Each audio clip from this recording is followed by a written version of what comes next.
That's right. Today, we're gonna fight off some more Nazis. I know that's what you like. I know you should do that. But let's see a simulation of it anyway. Anyway, we're back. I'm playing Spear of Destiny, the prequel expansion pack to Wolfenstein 3D, which is funny because Wolfenstein 3D already had a prequel within itself, so this is a prequel to that prequel. And yeah. So for a while, I had put off doing this. It's not because I don't necessarily like Wolfenstein 3D. It's because well, basically the original code is fucked.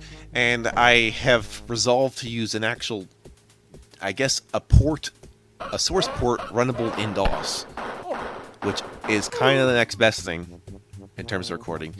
It not only fixes the glitch I'm having with these secrets, it also has its own counter, and it actually has a built-in map system that you can use. I hadn't gotten that to run, and that's okay. I wasn't going to use it anyway. I have my own maps that I use. But because of this, now I've resolved to get all kills, all secrets, and all treasures, which is absolutely possible.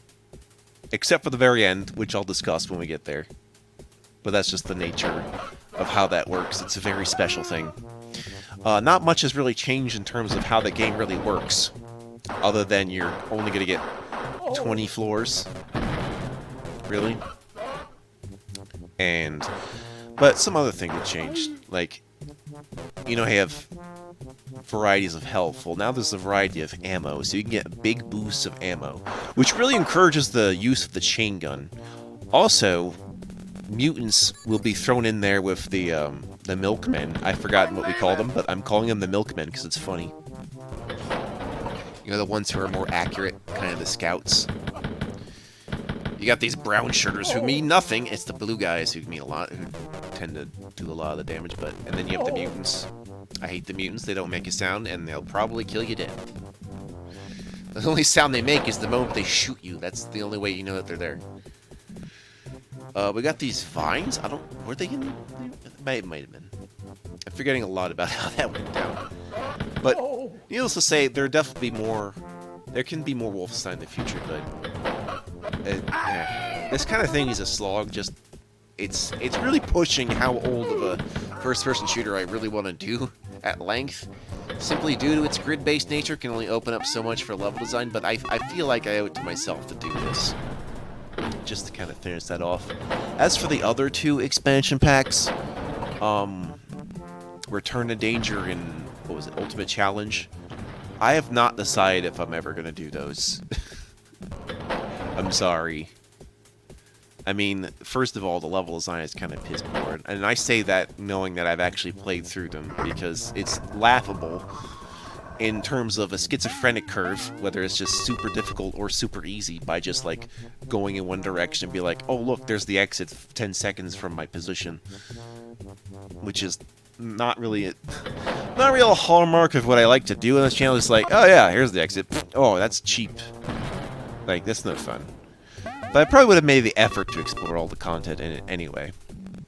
But it's also because I have a relatively new policy I probably didn't discuss openly. But it makes sense. And that is, I don't want to do content that does not have its own title screen. And that tends to cut off things which are purely level packs, or earlier mods that weren't necessarily as good, so that means no Super Metroid Legacy for the time being. It's okay, though. We got plenty out there.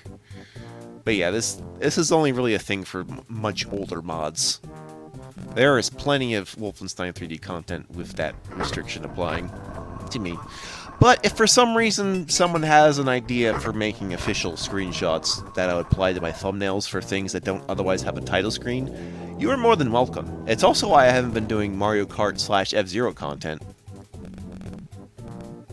Because I don't want to justify doing a bunch of those and being like, oh yeah, what's the title screen like? Oh, it's nothing. Like, I don't want to just make the title screen myself too, but it's also not really pending in terms of priority. It's just, you know, if I don't have to do that right now, if I don't feel like I'm going to do that right now, I'm not stressing you to do so. So it'll be an on-request sort of thing. Simply put, Not at this time. Not this time unless requested. I'm afraid I have to be picky like this. There's too much good shit out there. Even the not as good shit is good that I like. Anyway, back to this. I mean, we're gonna have to just discuss a lot of things. Because, again, a game like this, I can only say so much. I really like it. However, the bosses, they're different enough. We can discuss what they're like when we get to them each. Anyway, what can I tell you? Definitely watch my Wolfenstein 3D playthrough first. That could tell you all you need to know. But it was a lot more broken. It was a lot more broken, especially the latter 3 episodes. And especially, there was just certain things you couldn't actually do because a lot of levels were just rushed in there. Spirit of Destiny has much more clarity in what it wants to do in terms of design, and it is also like, I think it was, I don't know if it had a shared version, it was just a retail box thing. Kind of like how Doom 2 was just a full game.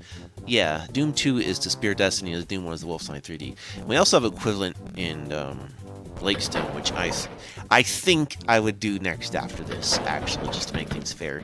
And seeing as Civi has done a review of it, and I do follow stuff just to find some ideas or things, you know, I'm probably going to cover that, as well as its Spirit of Destiny counterpart, which is Planet Strike. It's Planet Strike. So, I can make plans for that. And there's not even that much custom Lakestone content anyway, so I mean, you know, may as well.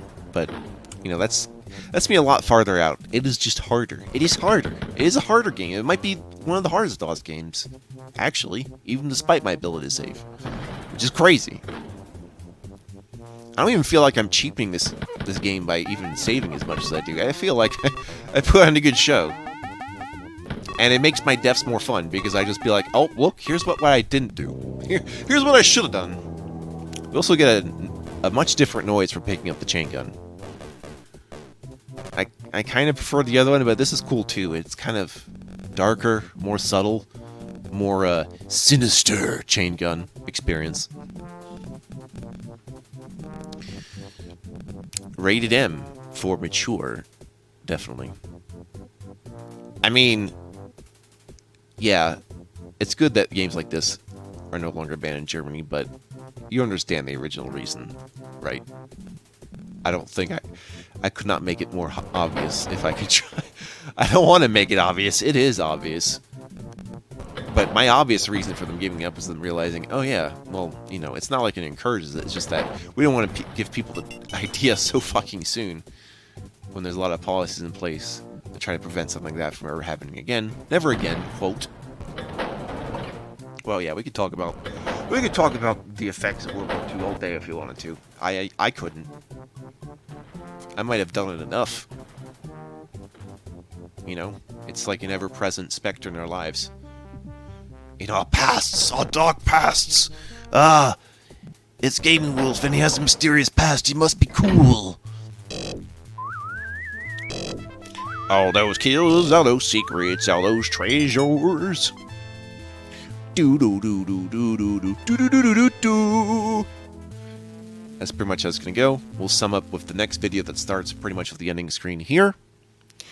And see where we go.